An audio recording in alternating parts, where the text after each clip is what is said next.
Alrighty, so we are live on the T podcast today. Today we have a local lifestyle content creator.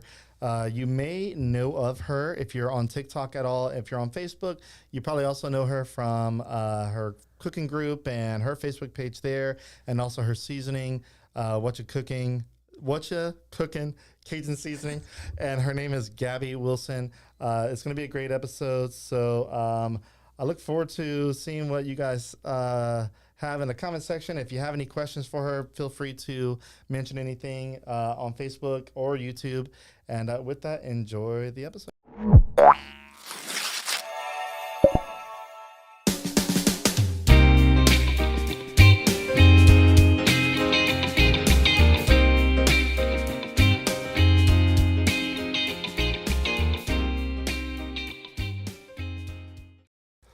Okay, so real quick, I was supposed to tell you about this sponsor before I show you the intro, but Optimized Generator people, they are a great local company. So if you're looking to get a whole home generator, so like, protect yourself during outages and all that good stuff, check them out, optimizedgp.com.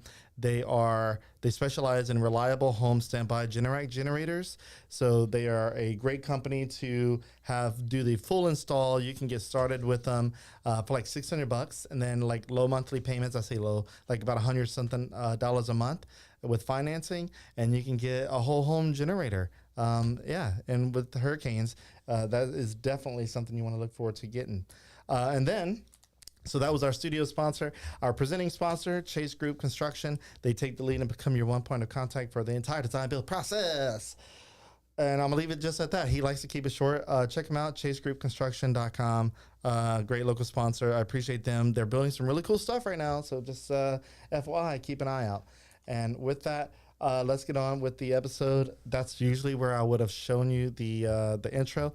But today, like I said, we have Gabby Wilson, who is a content creator and seasoning blend owner. And let's get the conversation started. So, Gabby, welcome to the T Podcast. Thank you for having me. Thank you so much. All right. So tell us a little bit about you. You are from, at least I'll tell you, the people watching. Like, you're from the New Iberia area.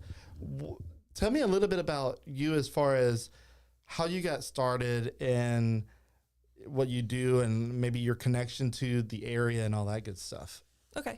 Well, I'm 37, born and raised in good old New Iberia, or the Berry, as everyone knows. The Berry, yeah. I'm a Berry girl. I love New Iberia. I love it so much.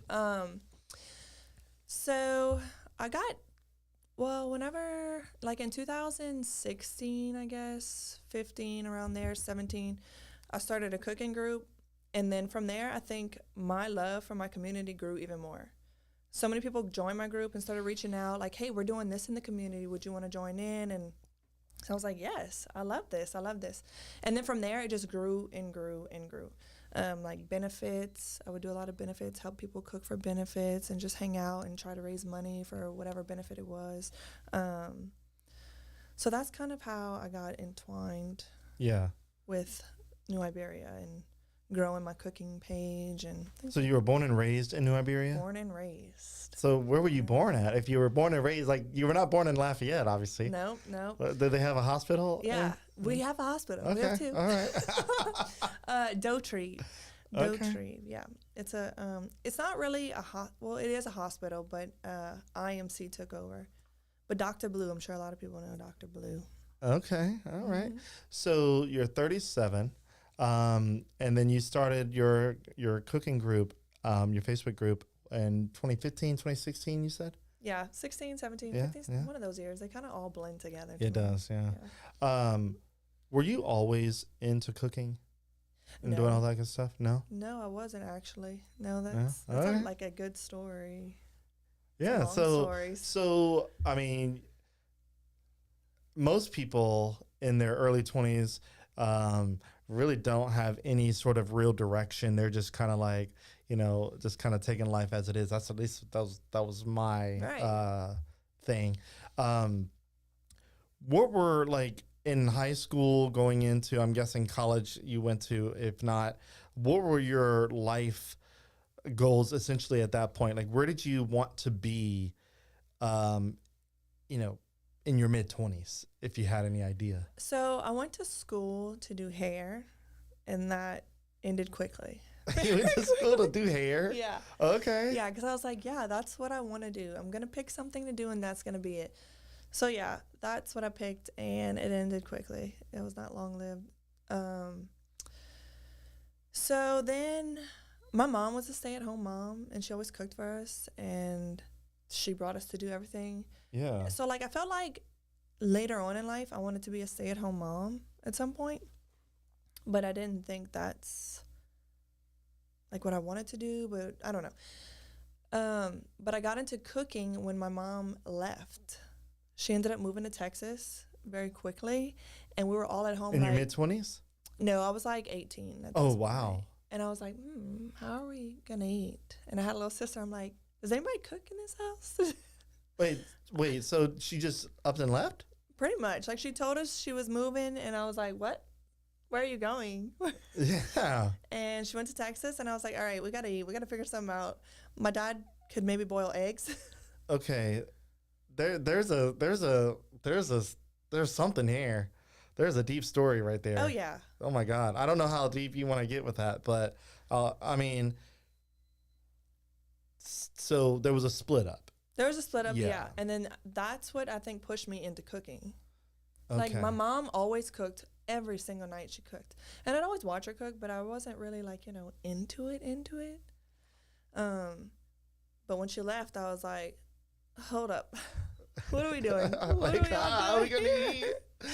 So, yeah, I started cooking. And I just, oh my gosh, I would lose my Cajun card if I told you how I would make gravy.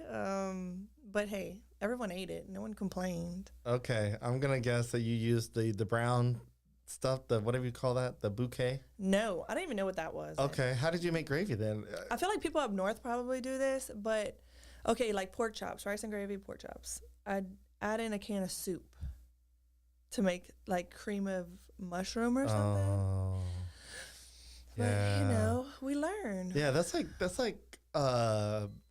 casserole, like crock pot style. Yeah. Like that is. But everyone ate. Everyone had a full belly. It worked back then, and Okay. I learned. So you had siblings. I did. How many siblings?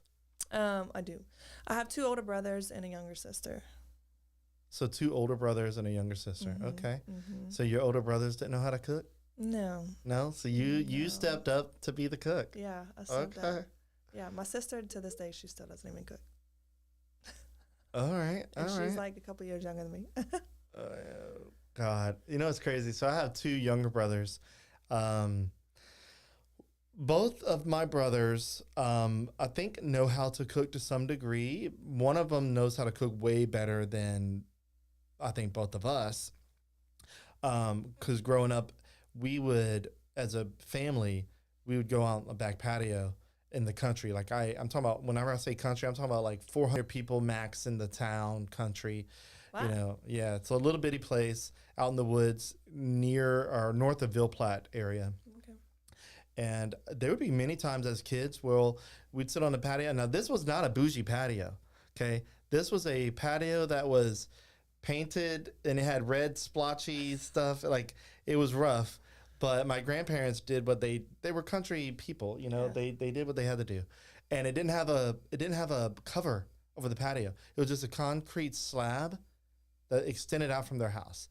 And so many times they would stick, these propane burners out there and like black cast iron pot, Yeah. this big old pot, and fire it up and just throw every type of meat that usually it was either deer, squirrel, rabbit, random meats. Whatever they had. Yeah. And I'm like, first of all, as a country kid, you would think that I would have eaten all of that. No. No. I never put squirrel in my mouth. I've never put rabbit in my mouth. And I hear rabbit's supposed to be To good. this day, you still have it? No, absolutely not.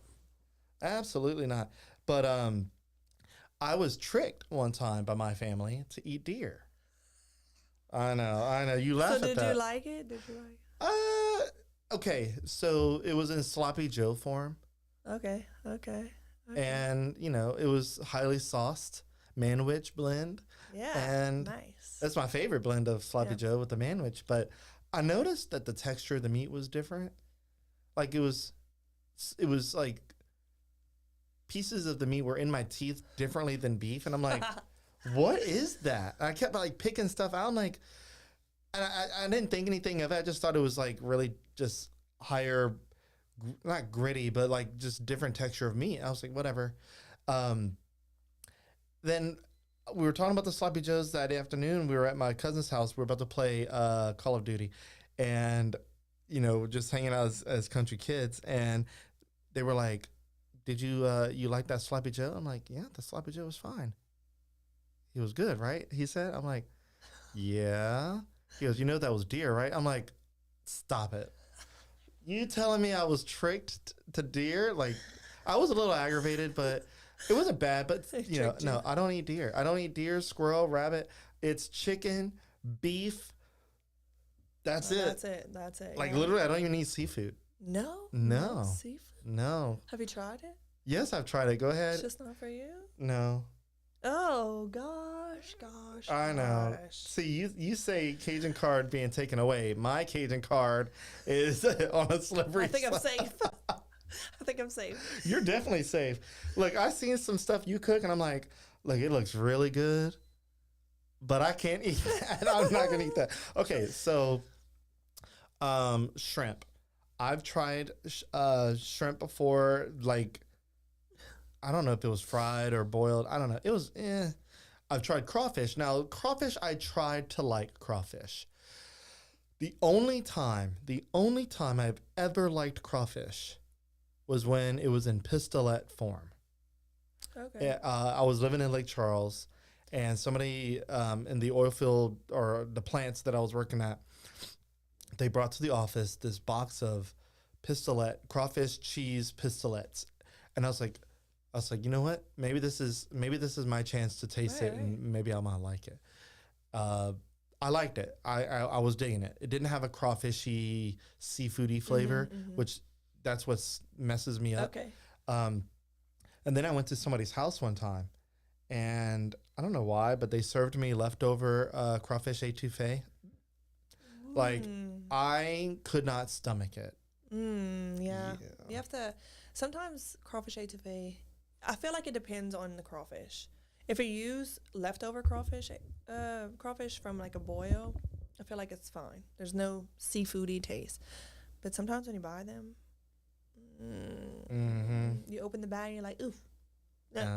Wait. See, I don't get that with chicken or beef, typically. You're right. You don't. I don't. Wait, sometimes chicken. Yeah, I mean, there's a chickeniness. Yeah. Like reheating chicken, like, I'm going to eat this. I meal prepped it. Take a bite and I'm like, yeah. The chicken is chickening. Yeah. No, so Buffalo Wild Wings, I'll get, some bone. I'm a chicken nugget type of person. Okay. So I'll get their boneless wings. And a day later, whenever you heat it up, it does have a more chickeny flavor. Yes. Yeah. Yes. What is that? What is it? Yeah, I try not to think about it. I don't know. Or if I get a piece of gristle. Oh, dude, no, absolutely not. But I drown it in sauce and ranch, and I'm like, power through. You power through, yeah. Akara Mayo said, hey. Hello. Hey. Okay, so New Iberia, you're in your early 20s, trying to get back on track here because I love to go on a good tangent. You're having to learn to cook because your mom went to Texas.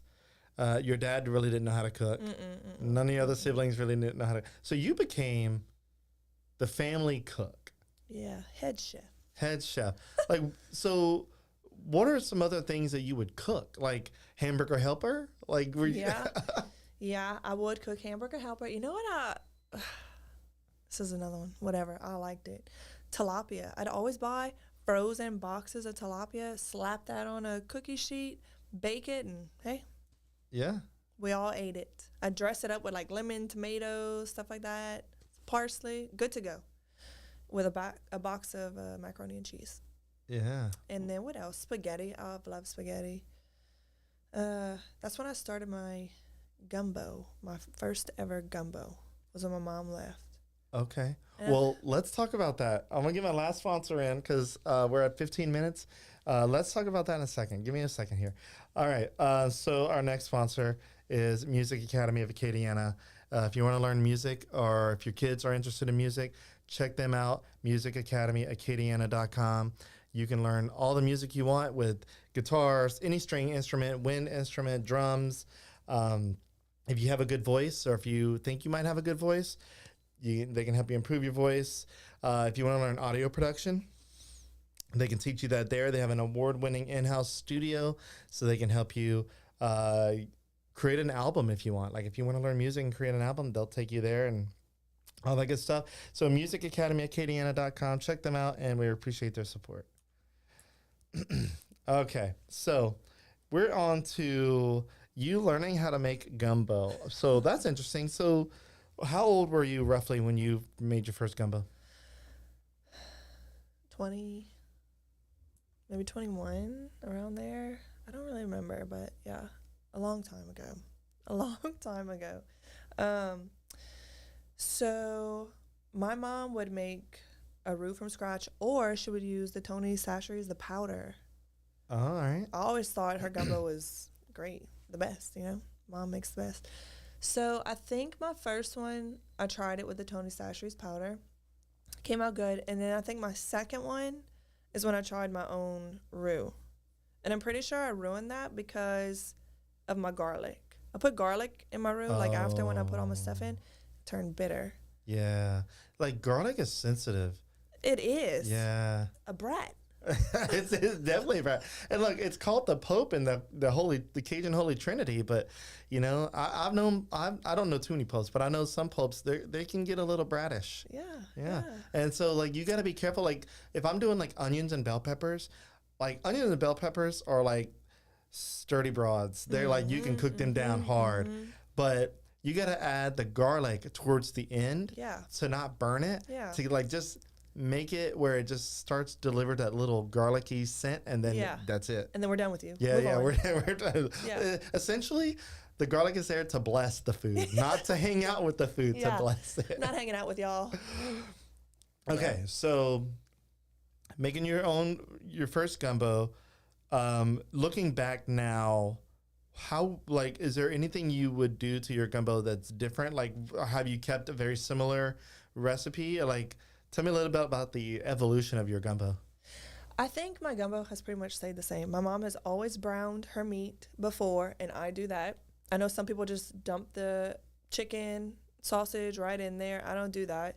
And I like it like that. I've always kept up with what my mom Do you make your own roux? I do. Okay. I do. I mean, sometimes, hey, oh no, we're going with jarred roux. God forgive me. Look, I am. They're gonna come for me. I love a good jar roux. Me too. Yeah, DJ Rhett out of the 985 area code absolutely slanders jar roux, but I think jar roux is a blessing, and Yes, absolutely. real Cajun people made it so that we just don't have to spend an hour over the stove. I know. It gets so hot, and then sometimes I really want to make something with a jarred roux and then my roux, and say, hey. Can you tell which We one? should do that. No, I've always wanted to do that. Like, okay, roux snobs, here we go. Which one is which? Tell me right now. Oh. I want to do that. Dude, the gumbo cook-offs should have, a thing where, they have like a poll. That would be cool. Well, you can't use jar roux for that. But come on. They got to have some, like, category. Like, there has to be a category. Neat. That would be neat if you could add a category like, hey, this is for all the jar roux people. This is your category, you know? But otherwise, you have to make 5 a.m. you stir in that pot.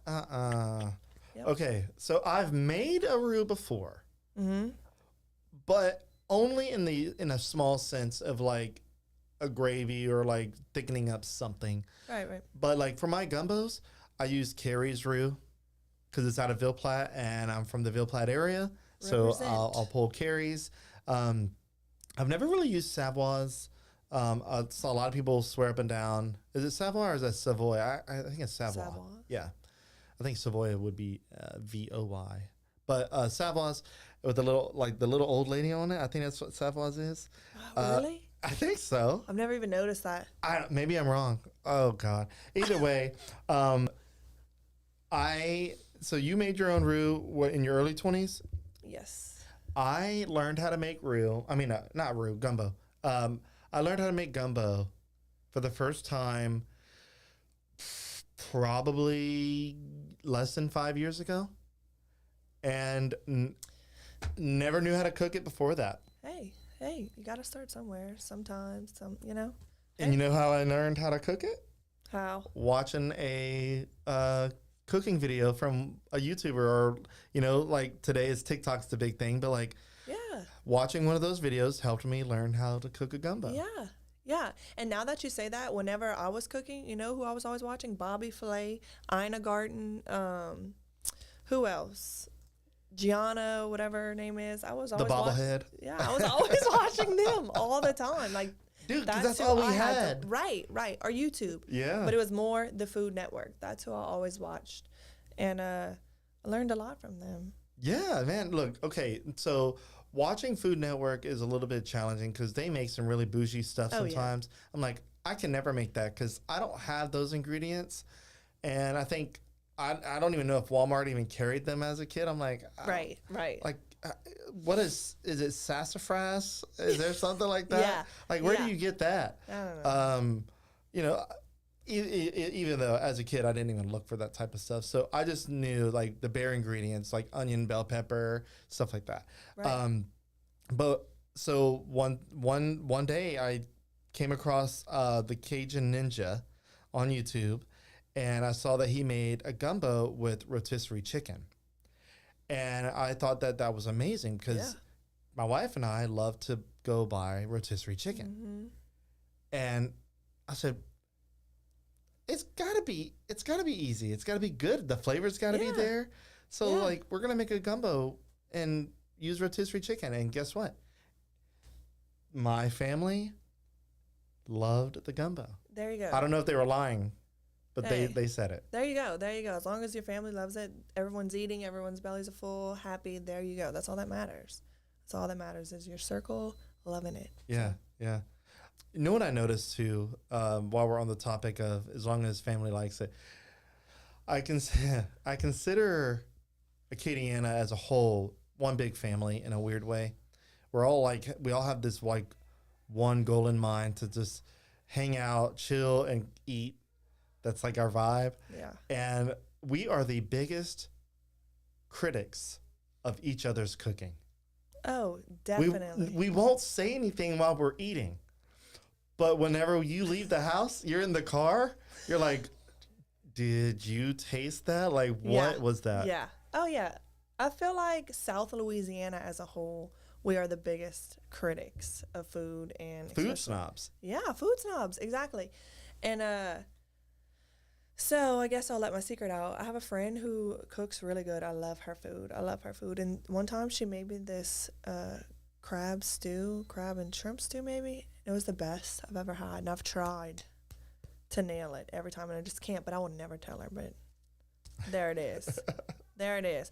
But yeah, if someone asks you to bring just like the spoons and forks and napkins, plates, you know that. Oh, you can't cook.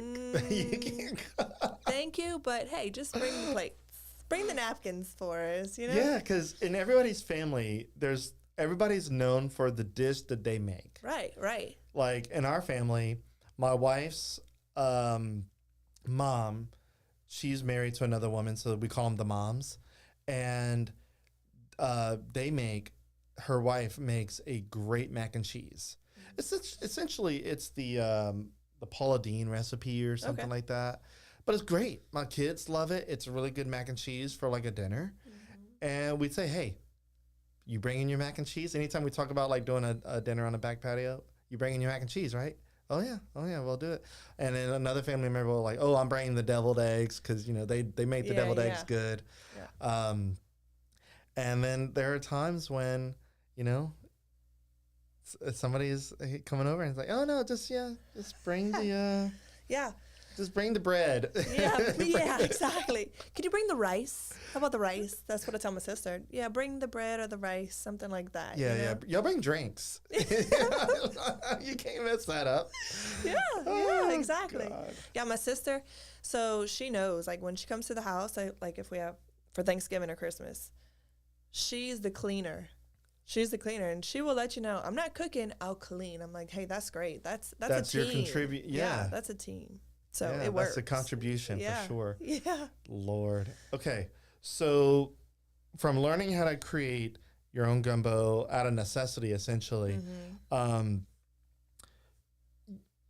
but you now have this whole like social media thing where you do cooking videos, you have a seasoning blend.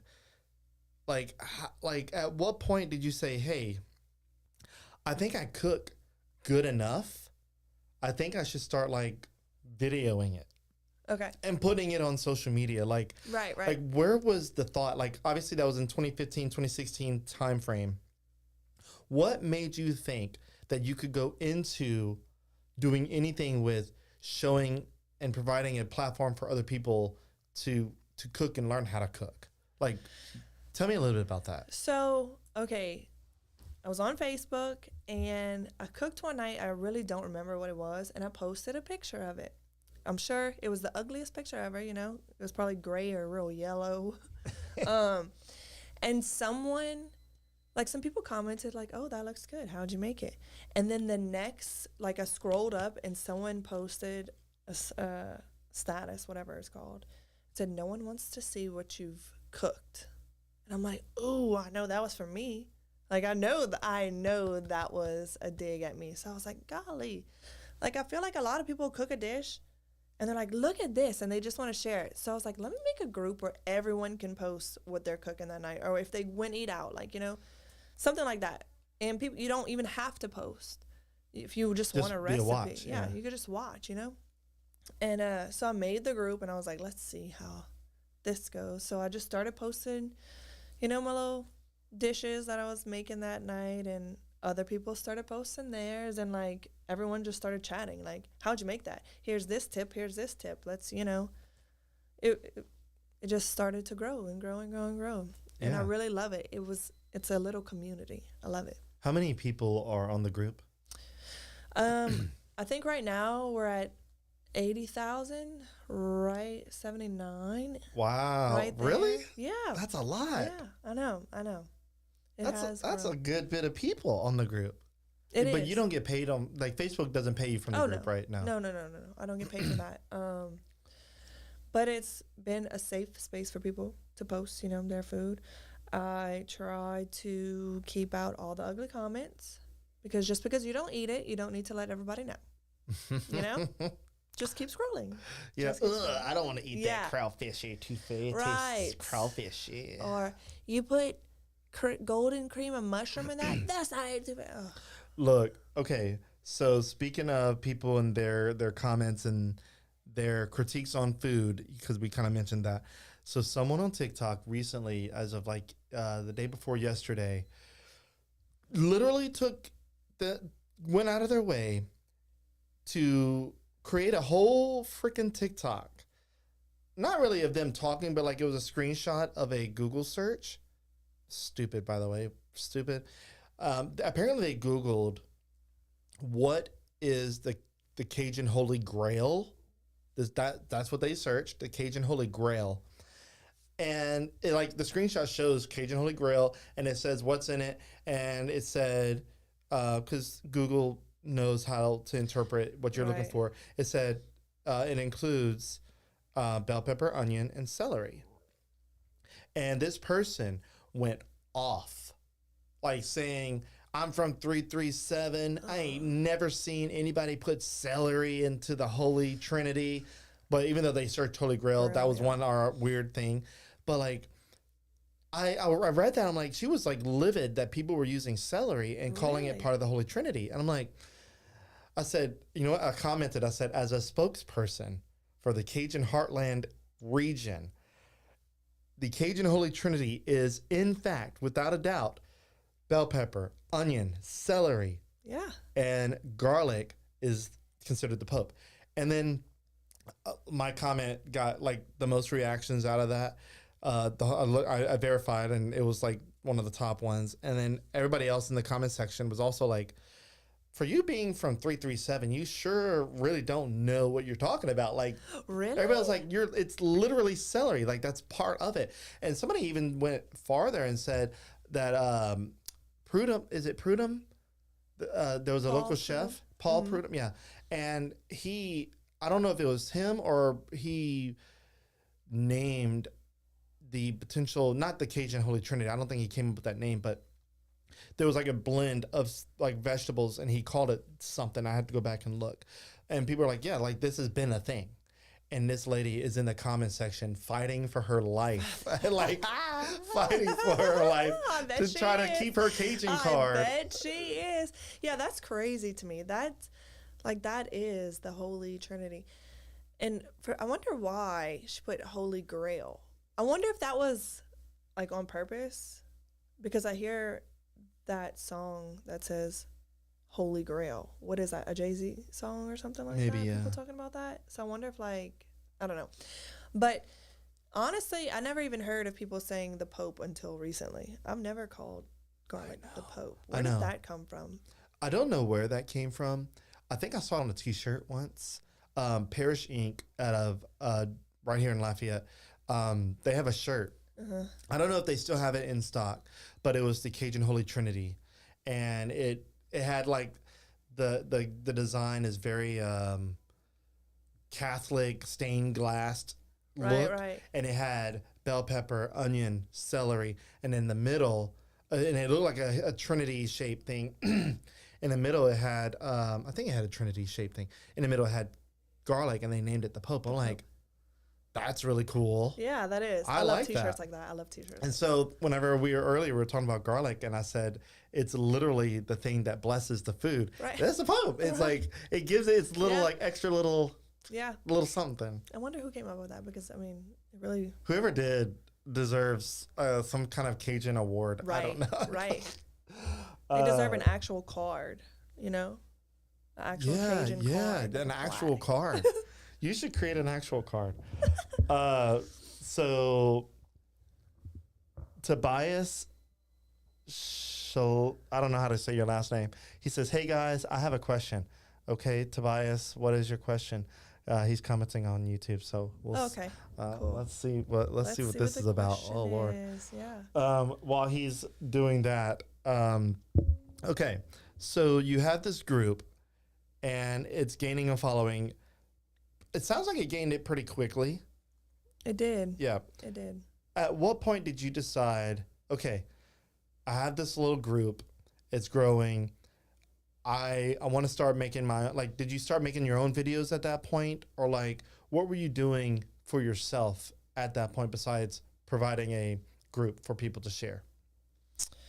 Do you mean like what I was doing in the group? Yeah, essentially. Like, were you sharing videos too? Were you sharing your own recipes? Yeah. Oh, yeah, absolutely. Pictures.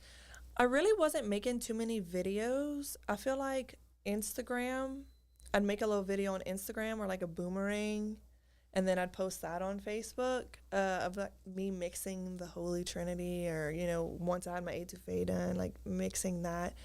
But as far as like going into a huge video, I was like, still kind of iffy. Yeah. Or I'd like just take mini videos of what I was doing and then upload that all together. But as far as like showing my face, really, Right. no. Speaking of showing your face, this is the weirdest question, and I know this has to be a troll, but Tobias says, "Can Gabby take her shoes off?" All right, Tobias, that's so strange. Wow. Yeah. You know what's funny, though? Wow. I think before we went live, you asked me if you could take your shoes off, but on the couch, like. Yeah. Tobias, that's strange. That is strange. Cool, buddy. I have very weird toes, so no. No, yeah, right. No, absolutely not. Absolutely not. And look, we don't share that for free. What are you doing? Right. Golly. No, speaking of that, me and my friends were talking about that the other day. Like, some girls that, you know, good for them. Hey, get your bag, girls. Doing feet videos. And I was like, you know what? I could make 2 accounts because this foot is completely different than this foot. Like, completely different. Like, when people see my feet, they're like, what? What is going on? No, yeah, now you have me want to see. Yeah, it's very interesting. Very interesting. Okay. Like, I don't want to see your feet, but I kind of want to see your feet. Like, It's not going on camera. It's not going. It's ridiculous the way they look. I have like, this is a midget foot. It's very much smaller. Like even the second toe is just like that big. It's okay. Yeah, and it's connected and it's You got web feet? I do. Oh wow. I do. Wow. Okay. You're a good swimmer? I was on a swim team. Forever and ever and ever. And I was really good. Oh, of course you were good. Yeah. It it helped me. It worked for me. I'm sorry. I didn't realize that would go through. I wonder if that's somebody I know, just like, I don't know. I know. And Tobias says, would she? No, I don't know, bro. No. We're not taking shoes off. Look, if you want to see feet, I posted a video on TikTok and Facebook where I get a pedicure. You can get all the feet you want from there. I even zoom in on my toes. There you go, Tobias. So, there you go. Yeah, check that out. All right. Everybody's laughing on live. Dude, all right. Let's stay on track. Okay, so, all right, you're creating videos. So TikTok came along shortly after you created this group, really. I mean, so 2016-ish, I think TikTok really started blowing up. I say it started blowing up in 2020, but it started becoming a thing in 2019. Yes. I think before 2019, it was called Musical.ly. Did you know that? Yes and no. Okay. Yes and no. Kind of. Yeah. So it was Musical.ly, the app. Then it became TikTok. And then, in 2020, it blew up. So essentially, when did you start creating, like getting serious about creating content for cooking and all that? So I stayed pretty consistent in my cooking group on Facebook. I stayed very consistent, not pretty consistent. I've always posted in my group. I have cut back now that I have my TikTok and my other page. But I had an Instagram. I made an Instagram. I stayed consistent with that. And then in the end of 2018, maybe 2019 is when I started on TikTok with the cringe cooking videos. Mm-hmm. Those are all hidden now. Those are files I'll never post again. So then I guess I started becoming consistent on TikTok, and then life happened. I put that on pause. 2020, 2021 into 22. I kind of started picking back up again, I think. I tried to stay pretty consistent on my cooking group just because I feel like we're all there. I don't know. It's a little community there, and I love it. So I really tried to stay consistent there. But now I have pulled back more from it, for sure. Okay. So I think the big question for a lot of people, especially now that TikTok is so dominant in the social media world, are you making money from TikTok? Yeah. Yeah? Not a lot. Not a lot? I checked my balance this morning. I think, so you get paid once a month on there. Yeah. And I think my balance this morning was like $100. Okay. But that's not bad. No. $100, you know? Hey, I will take it. I will take it. Now, I just got, like on Facebook, I can make money on Facebook now. Yeah. It's easier to make money there, I find. Oh, yeah. Facebook is like, here's all the money. Here, create the content. Yeah, I know. Like, I think at one point, so Tori Lemoyne out of Maurice, I had her on the podcast probably close to a year now. Tori's great.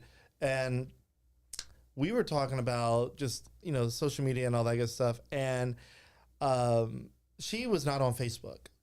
She didn't sound like she was ever getting on Facebook. Right. I thought it was strange too, because Tori, if you're listening at all, I feel like we're like pretty close in that millennial kind of vibe Right. where I'm like, you probably should have a Facebook just because that feels like the right thing to do. Right. I don't know. I'm So not it saying. started. So,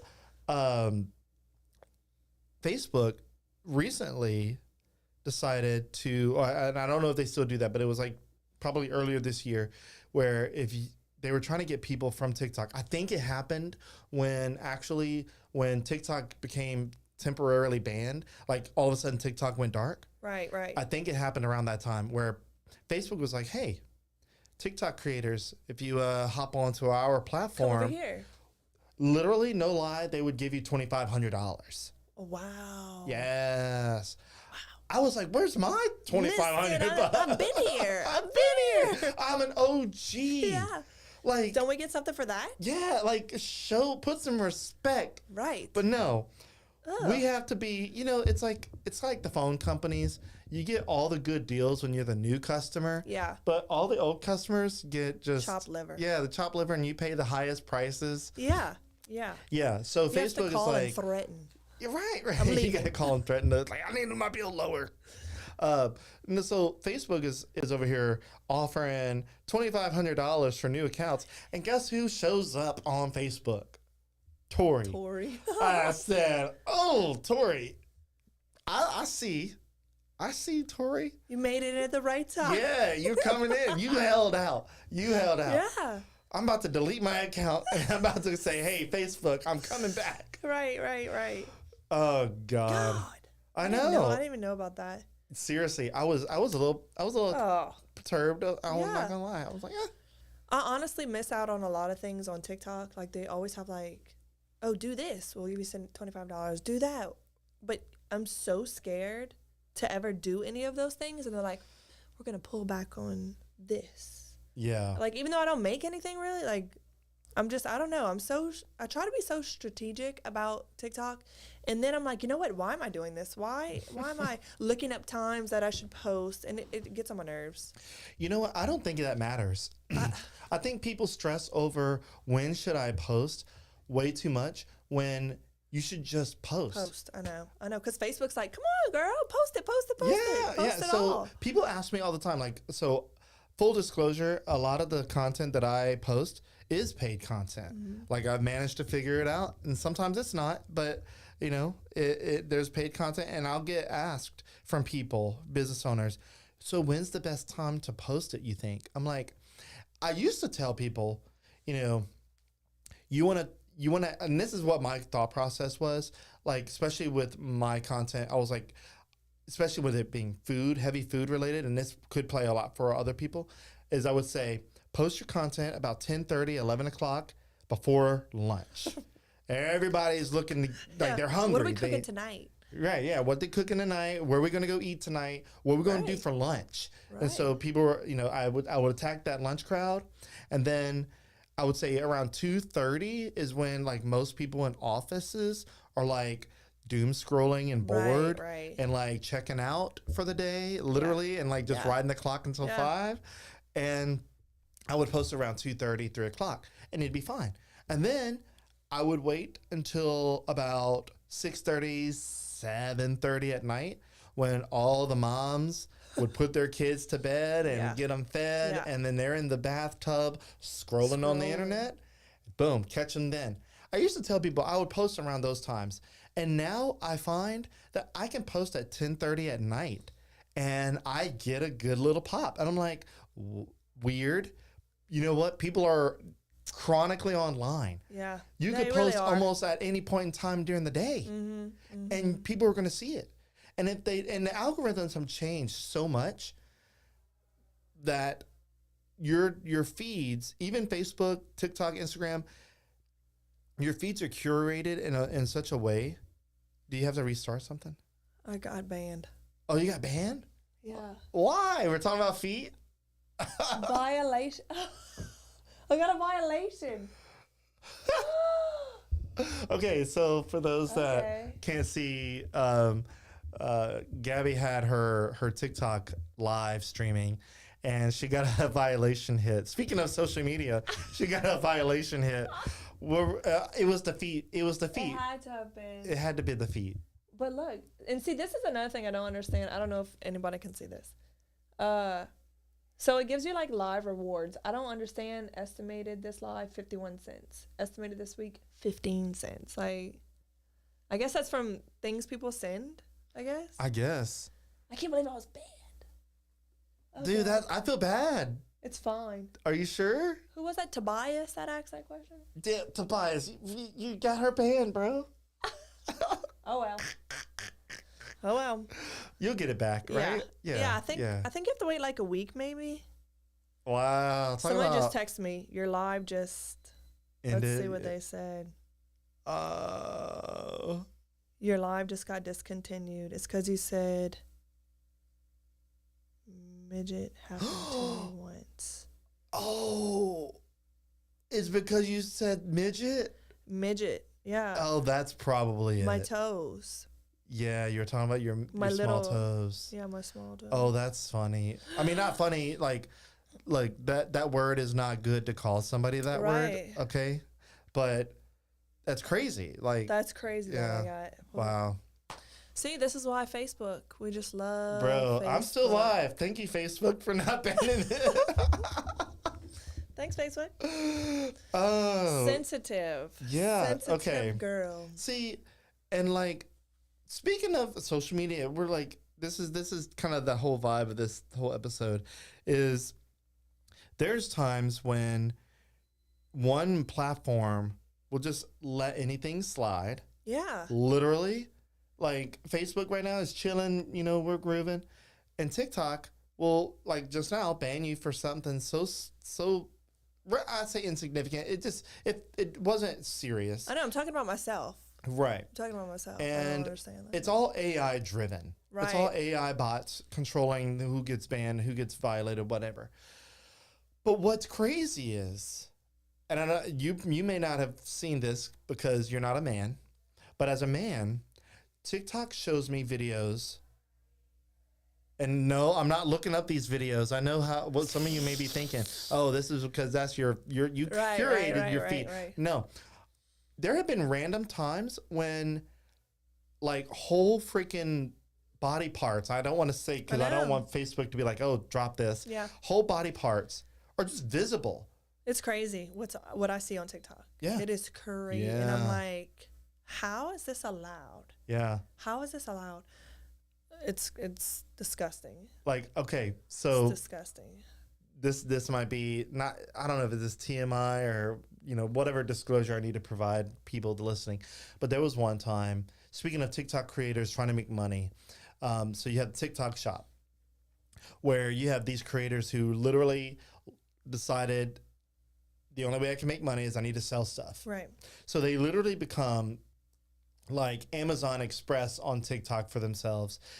And there was this one guy who started out creating videos of Cybertrucks and like demoing Cybertruck things. And like he demoed like putting his finger in the hood where it would close automatically and like showing if it would actually crush his finger or whatnot. And now he's doing these TikTok shop things. And one of his videos, whenever I saw this, I wasn't disgusted, but I was like, really, bro? Like, you really have to go this way? Okay. So imagine this. The phone is positioned crotch height. Okay. You already know where I'm going with this. The product he's selling was a charger, like a wall charger for your phone and stuff. Really nice charger. Like it's by a brand called Anchor, and like fancy charger. But in the background was him in like sports shorts, like loose fitting basketball sports shorts, and no underwear. That's like, you could see the outline. Yeah, that's disgusting. That's disgusting. Every time I see stuff, I'm like, there are kids on this app. There are kids on this app, and TikTok allows that. I don't get it.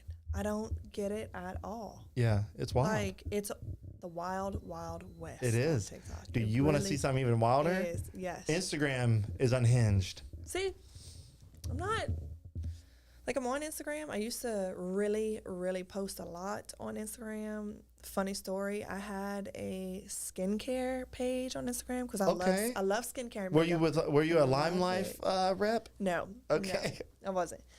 But I still am. But I made a skincare page dedicated to makeup, skincare, all of that, and I had a lot of followers, a lot of followers, and like I always think about this. I should have just converted my name, you know, on that page. But I got rid of it. So I'm not really on Instagram as much as I probably should be. So I don't, all my stuff's food. When I go to my page, it's food, Right. food, all of it. I don't see anything too crazy over there. Yeah. So maybe I'm, No, but like Instagram will sneak in a video, and like maybe it's because okay, so the video I'm talking about, or the type of video I'm talking about, is when a human being, maybe kills a bug, like something relatively innocent, kills a bug, but then Instagram thinks, oh, you want to see more of that. Yeah. And then Yeah. it gets wild where, like, you know, these third world countries are like killing animals to eat. And like the methods that they use are wild. And I'm like, I did not want to see this. Yeah. Yeah. So- I can't so imagine. hurry up, I wouldn't want to scroll. see that either. I would not. I would get sad, then mad, and then I'd get grossed out. So anything sad, gross, keep me away from it. I don't even watch sad movies anymore. Like life is sad enough. Oh, I don't yeah, I don't want to definitely. watch a movie to make me cry. I don't want that. Okay, so an account goes Louisiana Girls. I think she might have been Yes. on your Rachel. live. Yeah, so she goes, she was talking about her toes, My that toes. happened to be on TikTok, or happened to me on TikTok. I came over here because hers ended. That happens on Facebook too. Straight porn, pretty much. I guess. Yeah. Yeah. Yeah. It's weird. Oh God. So I should have said weird. corn. My bad. Facebook, don't ban me. I know. So like, okay, I'm 37 and there's a lot of things I feel like I'm very green to. Okay. So when people would get on TikTok and talk about corn, they'd put a corn. And I'm like, what are they talking about? Corn? Like what's going on? I didn't know all these little lingo. You gotta know the things. lingo, man. Yeah, I don't know them. Or you gotta like, I've seen now people like will say the word, but they won't say it. They'll like mouth it. Right, And you're right. like, oh, all right. I know Right, it. right. Someone on my live got mad at me the other day because it was the word tea. Like I understand it in this sense, the tea. But then she said, I forgot what she said. Something is tea. And I was like, I don't understand that. Tell me. I was like, I have a 16-year-old that, Probably knows, yeah. yeah. And she got so mad at me. She was like, you're being bougie. You're being stuck. I'm like, I don't understand it in the way you're saying it. The way Yeah, you're the using context, that. I don't yeah. get it. She got mad at me. Oh, I'm like, oh my God. okay, yeah. Okay, all right. So we're at about an hour in. I know, kind of flew. Yeah. So with your TikTok channels, your social media channels, your Facebook cooking groups, you decided to release a seasoning blend called Whatcha Cookin Cajun Seasoning. How long has that been in the works? So I started my group 2016, 17, and I think I started talking about it probably around 2018, 2019, somewhere around there. I would let everyone know in the group, like, hey, I'm trying to create a seasoning based around this group, like the name and everyone in my group. Like, we just all come together. So I knew my seasoning, I wanted it to be not your normal seasoning. I guess it's your normal seasoning, but it's not full of salt or paprika. It's more onion, garlic, bell pepper. Really garlic forward. And because I feel like in my group, everyone uses garlic, onion, bell pepper. Like that's, Yeah. So that's like 2018, 2019 is when I really started kind of tracking to figure out how to do this. And I had no idea, like no idea what to do, where to go, how do you do this? Like, are people in their kitchens doing this, measuring everything out? Like, Right. what do you do? So then life happened, of course, and brought me back around 22, I think. I was like, okay, let's start this again. Life has settled down. Let's try to get back into it. So I started thinking of what I wanted in it, exactly what I wanted, all that. And then, yeah. Okay. So you have your own seasoning. I've actually thought about creating my own seasoning too, but I'm probably not going to do that. But just for fun, I was like coming up with names of what the potential seasoning could be. And one of them, I want to say was, oh my God, clapback seasoning. Clapback seasoning. Like I think that was one of the names. And I was like, one. Yeah, but I was like, you know what? No, I mean, quite literally, there are hundreds, probably even thousands of seasoning blends in South Louisiana. Oh yeah, absolutely. I feel like, okay, back in the day, when I say back in the day, I mean like I'm 39, so like mid 90s, I would say back in the day. So Tony Chachere's, that was the standard. That was the gold standard of seasonings. Everybody had a can of Tony Chachere and a Tabasco bottle. That's it. Yes, indeed.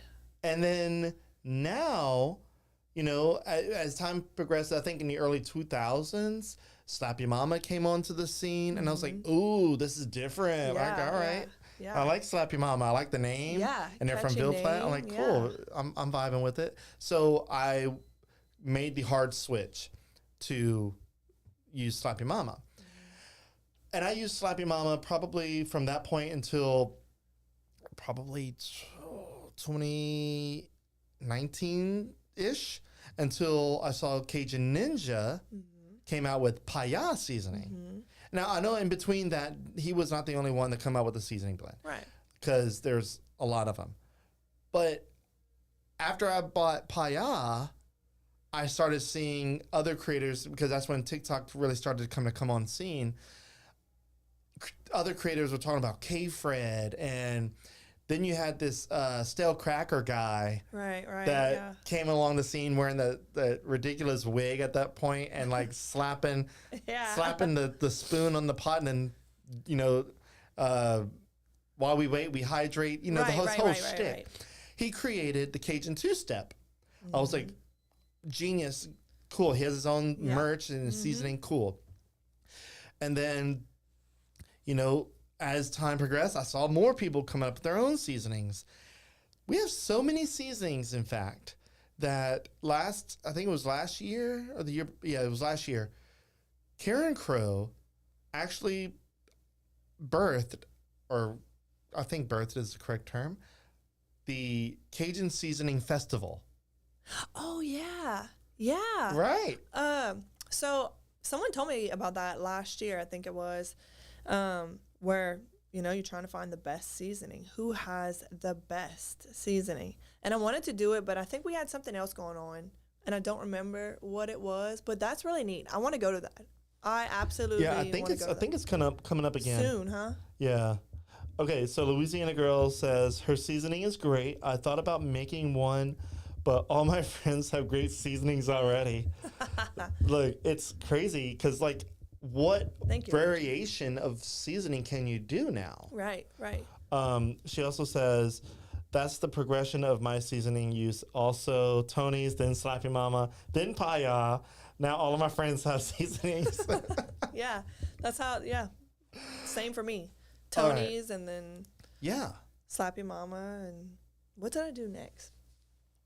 I think maybe I was just throwing my own stuff together at that point, like trying to figure things out. And oh no, at a certain point, I mean, I think most people in South Louisiana, white, black, brown, whatever color you are, has onion powder, garlic powder, cumin, chili powder, all the stuff in your pantry. Right.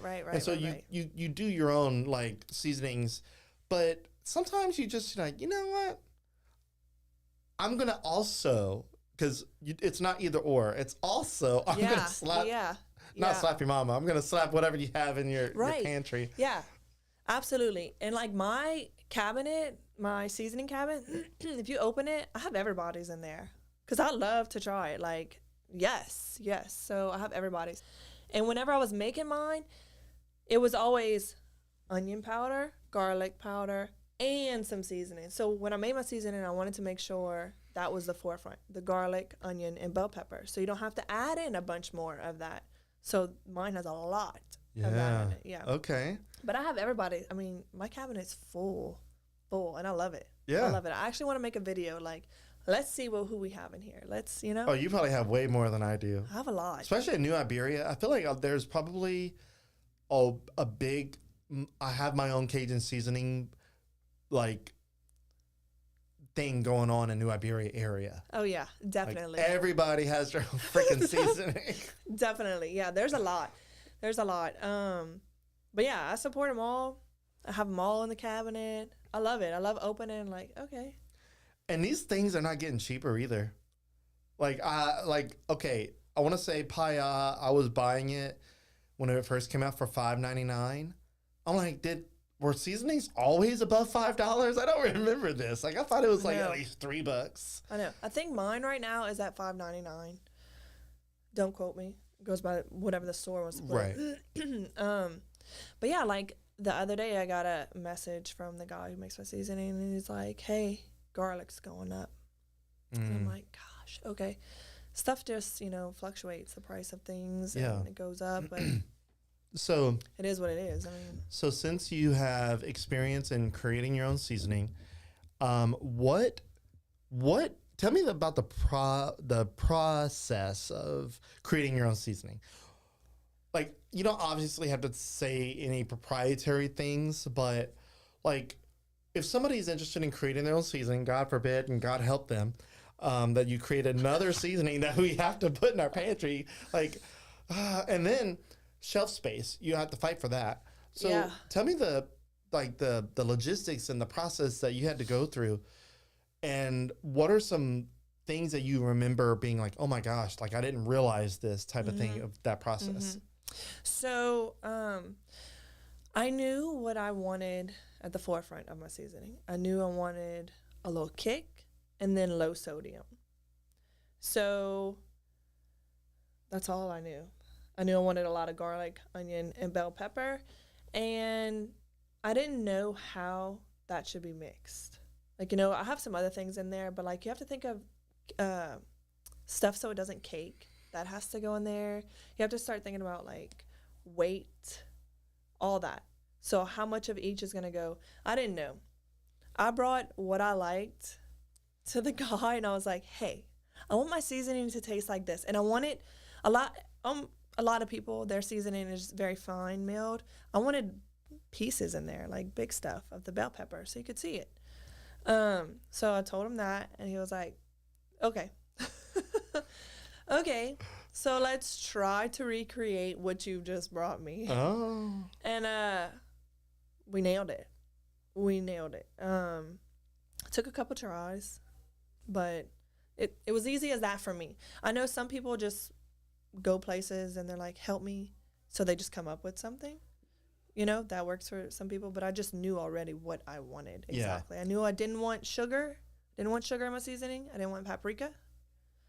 And paprika, I mean, I correct me if I'm wrong. Paprika, I've known it for mostly just coloring.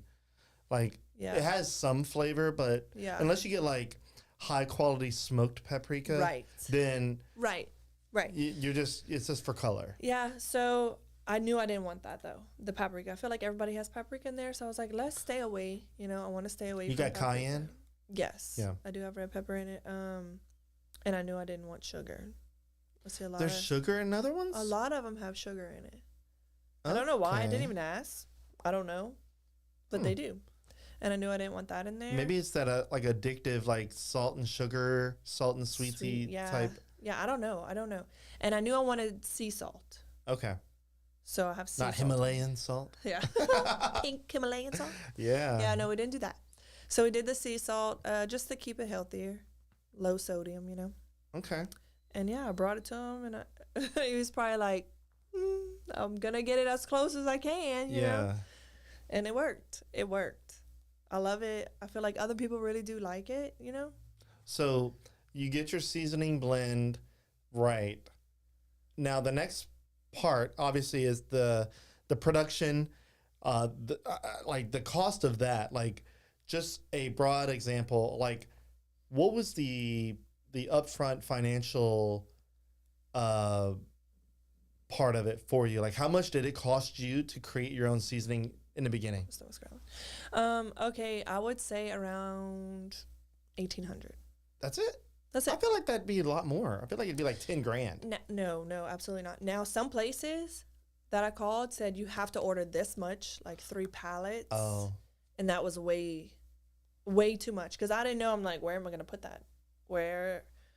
I don't even have it in a store yet. I haven't even talked to anyone, so I didn't know. So, so what for 1,800? What does that get you? I think I start off with 50 cases, okay. And there's 12 cans in a case. Okay, I mean that's still a good bit. But I thought it was doable. Yeah. And what I did was I asked everybody in my group. I said, "Look, I based this around you guys. Does anyone want a can?" And we went from there.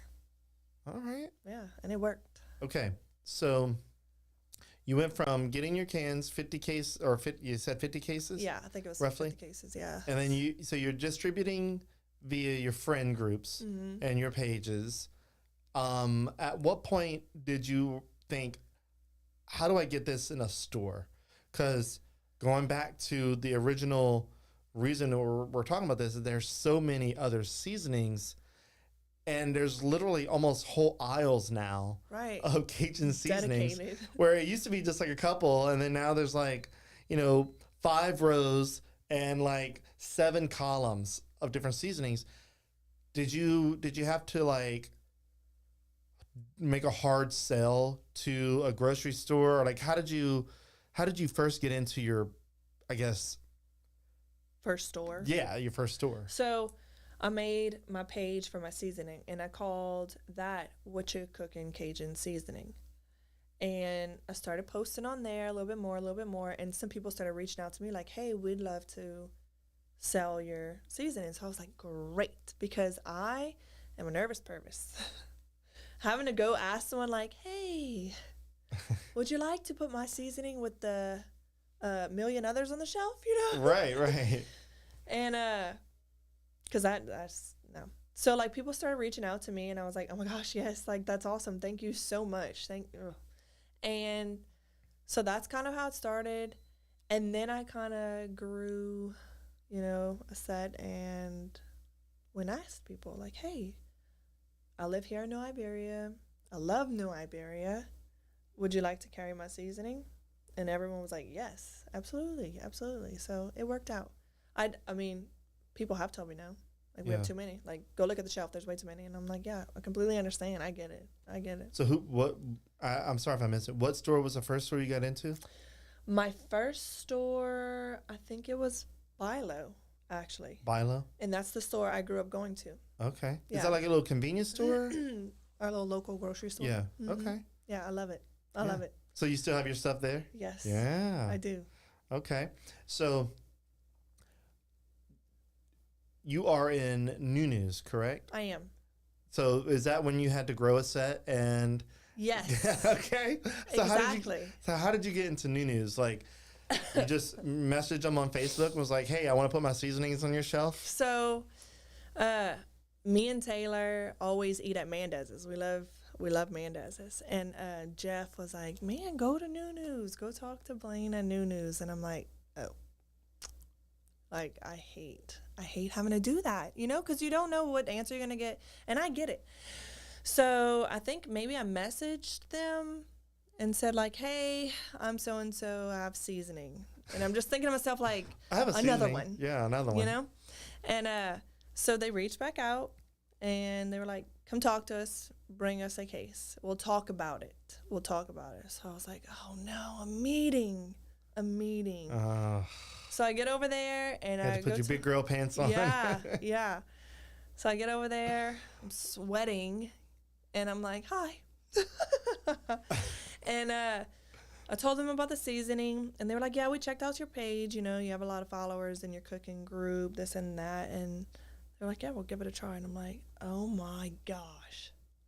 Wow. So I'm learning the process. I know like a little bit of like the logistics of how would you get started, but what I'm curious on is, did New News make a financial investment to buy several cases, or did they say, hey, like how did that happen? Did they buy cases from you to put on the shelf, or did you like give them the cases for them to try? Like, how does that work?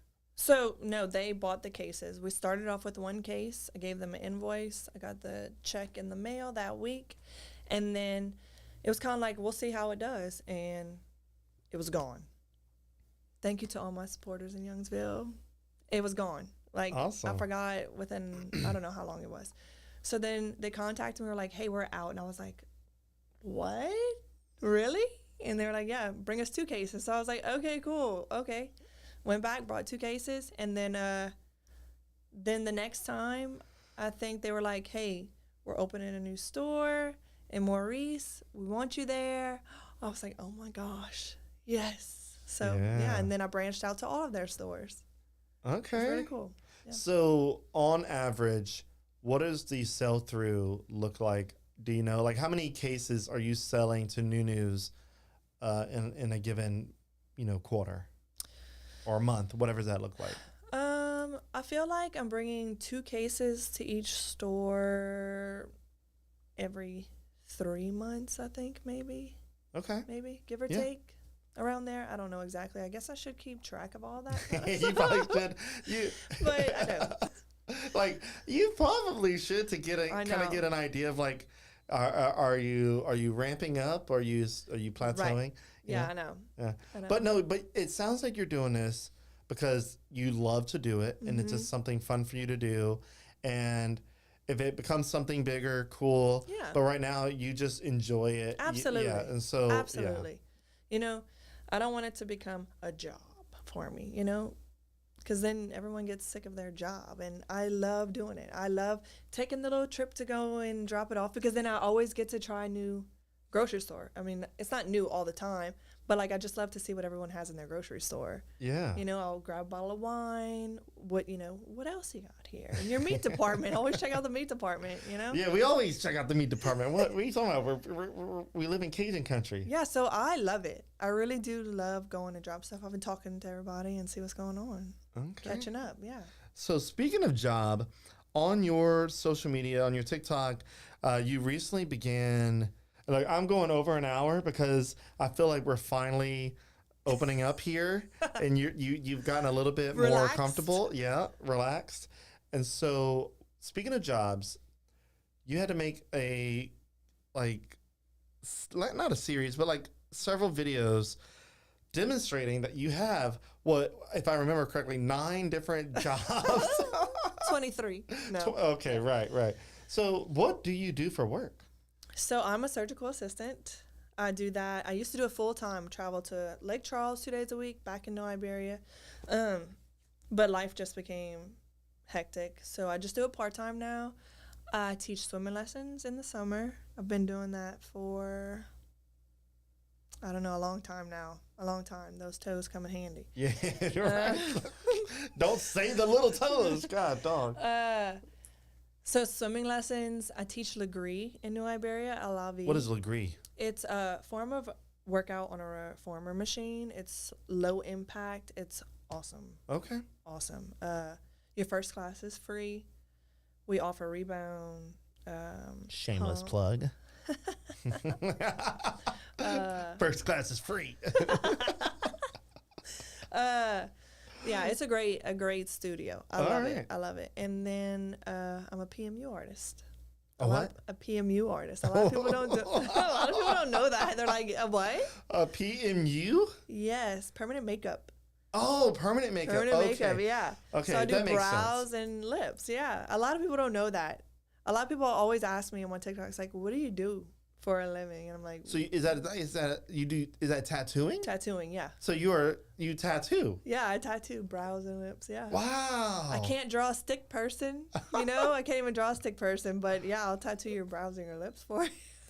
Wow. Yeah, I love it. I love Okay. it. Mm-hmm. Okay. So typically, now obviously that's makeup, but typically people that do permanent cosmetic things like that, like eyebrows and makeup, also, and Facebook, don't violate me on this one, but or violate me. Don't send me a violation. Right. But those types of people that tattoo makeup and stuff like that also go into cosmetic tattooing, as far as like people that had breast cancer and mastectomies, where they don't have a nipple anymore, so they will tattoo a nipple. And I've seen some of these, like I think Symmetry in near Youngsville, Broussard area, they do it. Amazing work. Like it looks real. Absolutely. And I'm like, first of all, it's weird that you can see it on social media, because it's like visually it looks like a real nipple, but it's not, because they just told you it's not. But it's like I'm seeing the before and after of like no nipple. A blank canvas, and then you just create. So you don't do that. Masterpiece. No, I was supposed to do that. I was supposed to get my certification for that, but I just never went into it. I had started doing the scalp to people who have alopecia or just losing the hair. You just dot away. All right. Yeah, to make it look like it's fuller. Yeah. Or if they have some hair. So yeah, but I didn't finish that. Oh. So you got your certifications or whatever up to do like makeup on the face side. Just the brows and lips. Got it. Okay. Yeah, that's it. Have you done your own stuff? Or have you had someone do it for you? No, I did have my brows done a long, long time ago before I ever got into this. A long time ago, Kylie at Symmetry actually did them. I was actually talking to a girl from the spa that I work at. We wanted to fix our moles on our face. Okay. And so I might do that on myself. Kind of nervous. Like just in the mirror going, Yeah, yeah. literally, yeah. Okay. She wants hers done. I was like, man, because after microneedling and all that, yeah, you're trying to get rid of all your freckles and sunspots. Mine's just gone away, so yeah. Okay. Might do that. I don't know yet. Yeah. I don't know. My pain tolerance has changed. Okay, so you teach swimming. You do Legree, whatever that is. And then you're a PMU artist, and you also do social media. How many jobs is that now? That's like 4 or 5-ish? Yeah, something like that. And I also just joined with local. Yeah, okay. So I'm glad you brought that up. I'm following the local page. I saw that the website just launched. Yes. What exactly is it? So it's all about Louisiana culture, the food, music, barbecue, everything that's going on, events going on, stuff like that, all around the state of Louisiana. Just trying to keep you updated. So is it essentially a curated feed of different local content and events? Yes, we have some local creators that are posting food. Someone's posting events. Someone's talking about barbecue. There's another food creator on there with me, and he does reviews at different places, food places, things like that. So I was just trying to keep you updated with some things and keep it fun. I don't really go and do interviews with anyone. I'm just pretty much in the kitchen. So if you want to come to my kitchen and do an interview, you could do that. But so I know what is her Facebook or social media account? Traveling with Taryn. Yeah. So she's actually a paying subscriber on our website, which is great. And she does a lot of interviews. Yes, with she people. does. Yeah. Yes, she's all over the place. She is all over the map. I love that for her.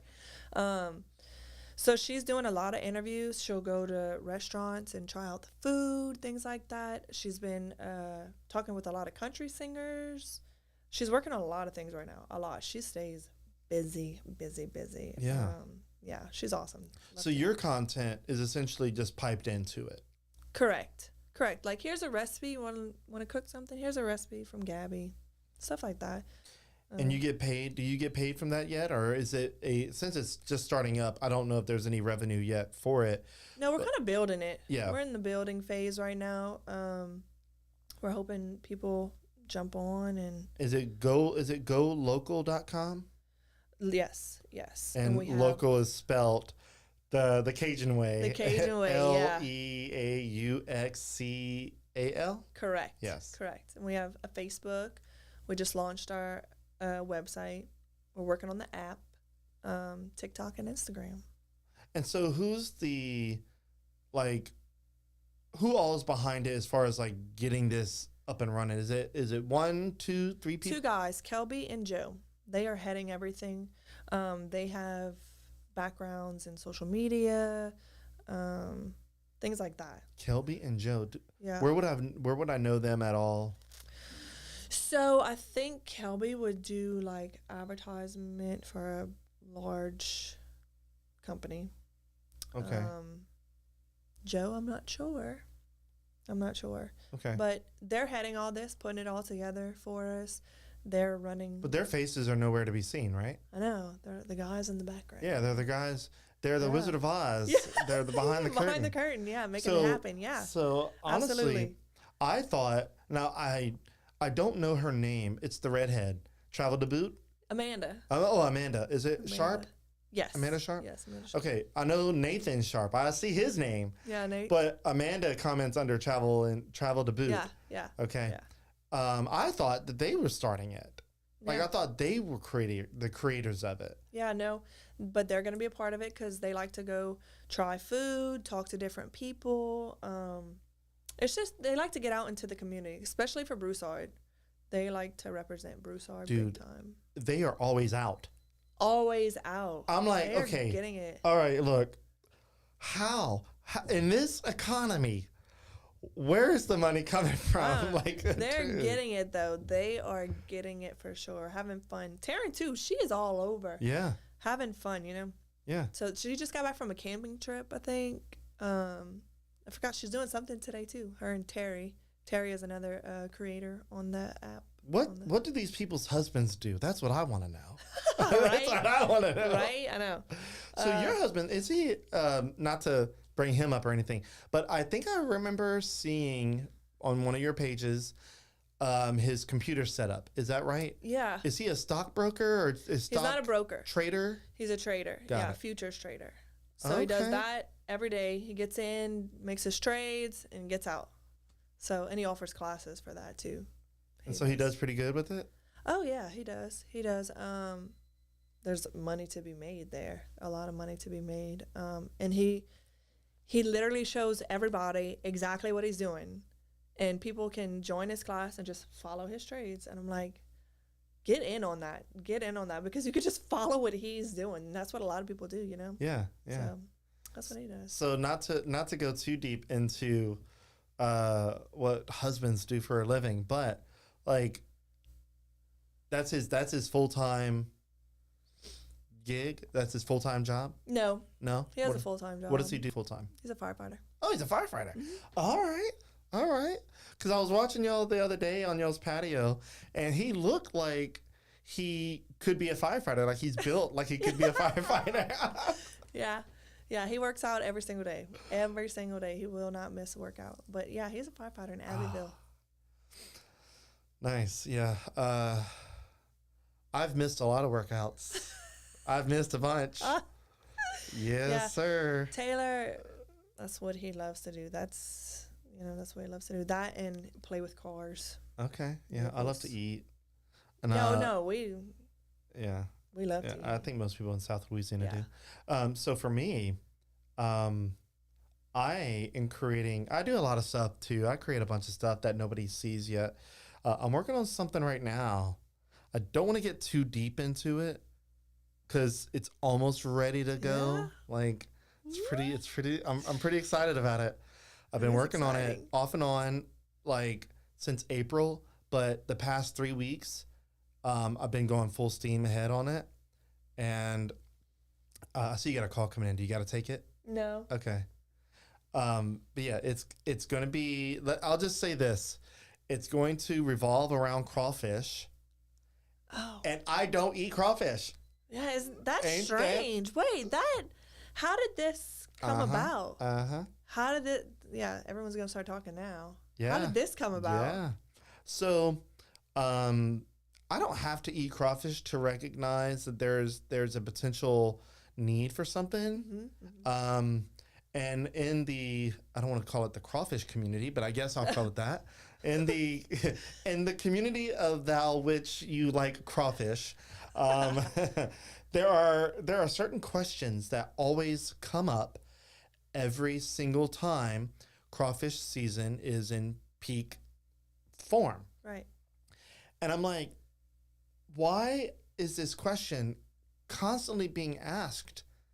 Why isn't there a place for this particular question to be answered? Okay? That's where I'm going. Okay, I see where you're going with All this. right. Okay. Very nice. Yeah. So it has the potential to be a big thing. And in fact, I actually just found out about the competitor that I have. Already? Apparently, this has been a thing since 2017, 2018. And I did not realize it because I'm not a crawfish guy. Because you're not a crawfish. Yeah. Okay. Yeah. So I started developing what I have right now back in April. I literally just learned about this particular thing that deals with crawfish a couple weeks ago. And then when I saw it, I'm like, MF'er, dude. But there's things about it that I don't like. Okay. But as a person who doesn't eat crawfish, I don't know enough if that matters or not. Okay. So I did some little chat GBT research. Yeah. And I dug into what people care about with crawfish. Because I never bought crawfish like by the sack or by the boiled 5 pounds, 3 pounds, whatever it is. And I'm like, what do people look for? Mm-hmm. So I dug into both boiled and live questions, and I'm like, oh, I never thought about that. Oh, yeah. Like, I didn't think that people actually cared if it's farm raised or wild caught.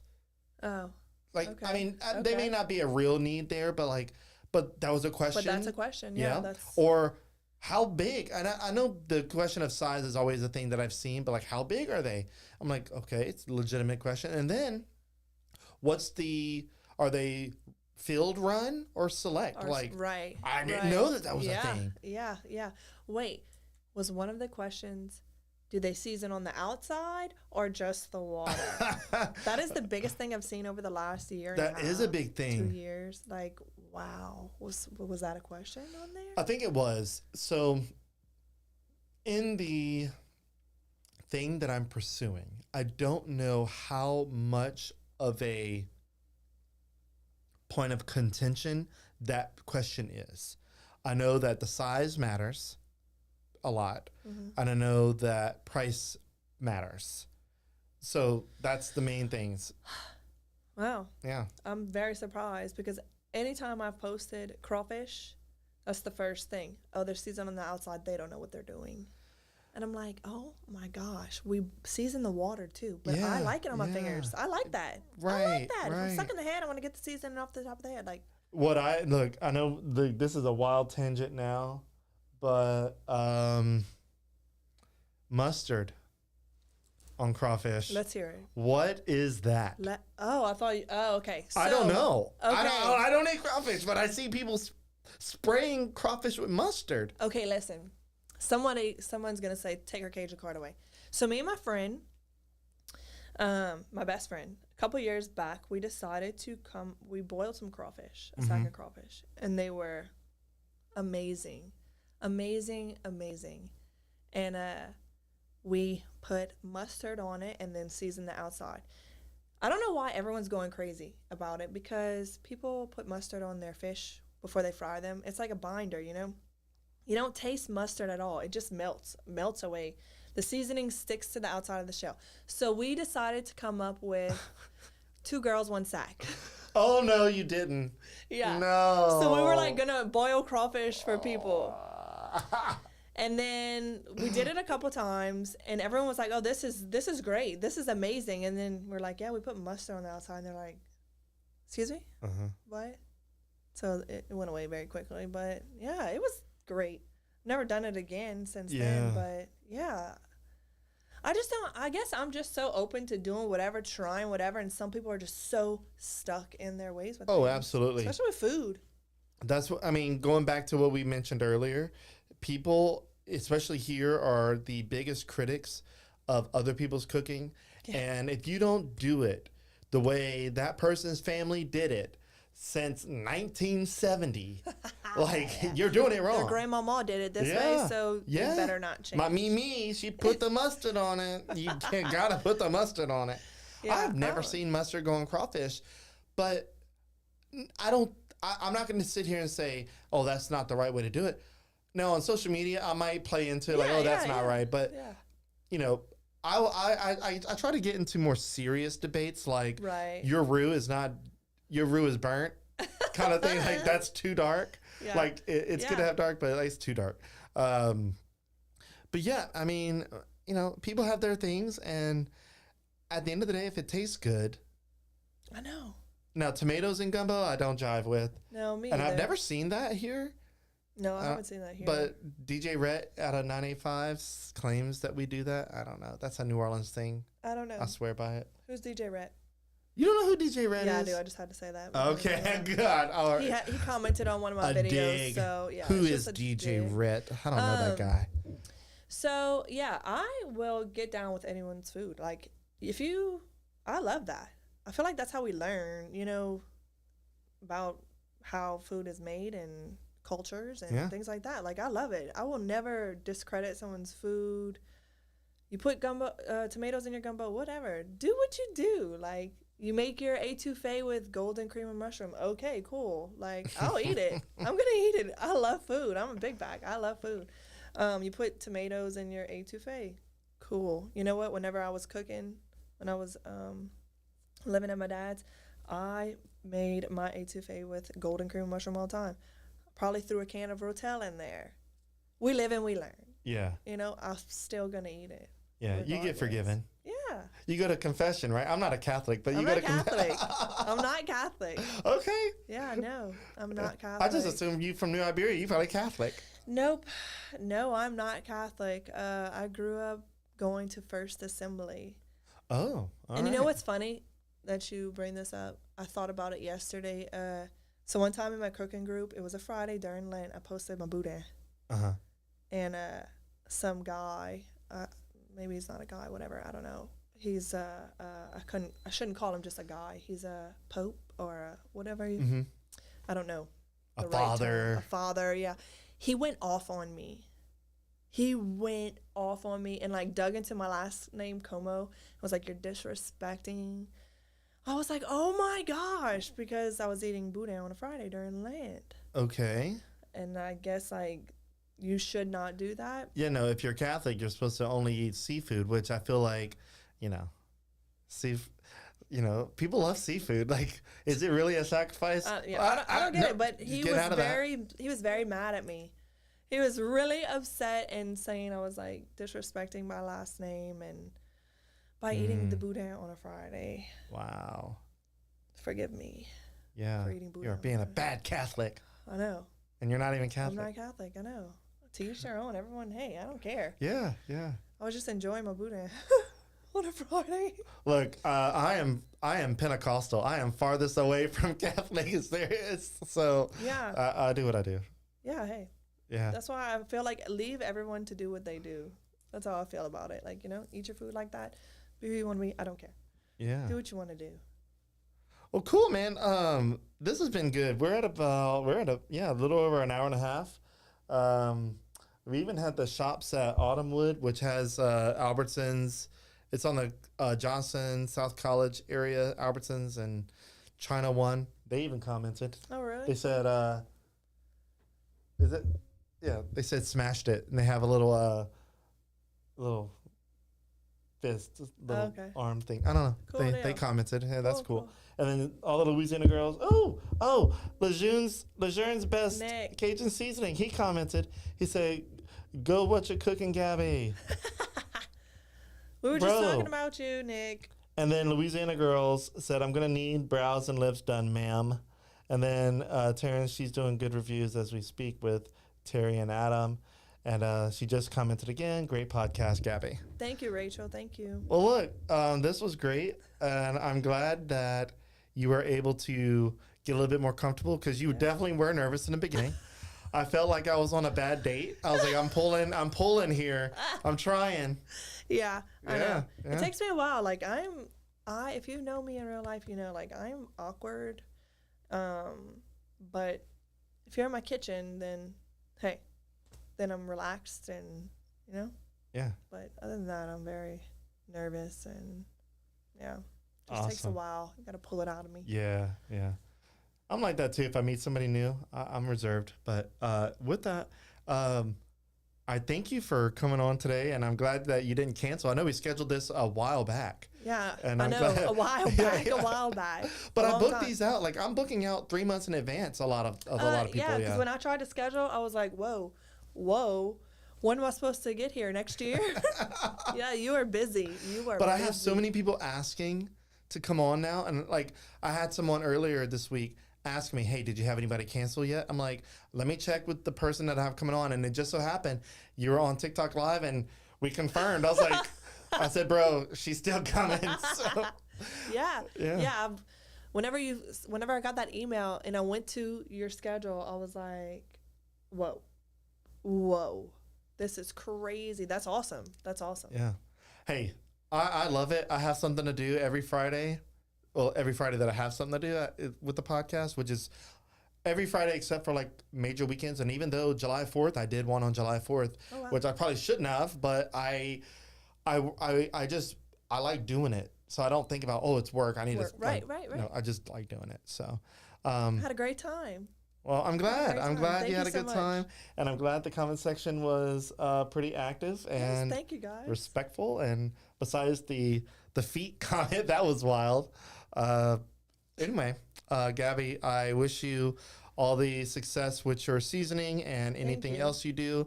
And I hope that social media does well enough for you that you can just 86 all your other jobs Right, and say, hey, right. I'm going full time. That'd be great. That'd be great. Except one job I just could never leave. I love working at The swimming place or Legree? actually Legree. I would never stop that. I love doing that every morning. I usually teach and swimming lessons is at my house. Well, it's at my dad's house. Okay, So yeah. So one of your other 9 different jobs. yeah, I wouldn't give up those two. All right. Yeah. Well, cool. Well, with that, enjoy your weekend and with whatever you do there. And I look forward to, again, seeing all the videos and success that you have. Thank you very much. Thank you for having me. I had Yeah. a great day. Well, I'm glad. Morning. I'm glad. Hey, I'm glad was it worked fine. out. Yeah. It was fine. All right, guys, that is it. I hope you enjoyed the episode. And if you're listening on Apple, if you're not listening on Apple, you should have Apple Podcasts and then Spotify and all those places that you can get it as well. I do have a few that I need to edit and upload, so forgive me if this one is a couple weeks later, but I do have episodes there you can listen to in your car if you're driving or whatever have you. Or you can go to YouTube. You can watch it on YouTube. Facebook likes to delete videos now, so all my lives that I do on Facebook, they get deleted 30 days later. Yeah. So this video will be constant on YouTube and Spotify and all that good stuff. So check it out. And with that, we'll see you in the next one. Again, Gabby, thank you for coming on. Thank you. That's it, guys.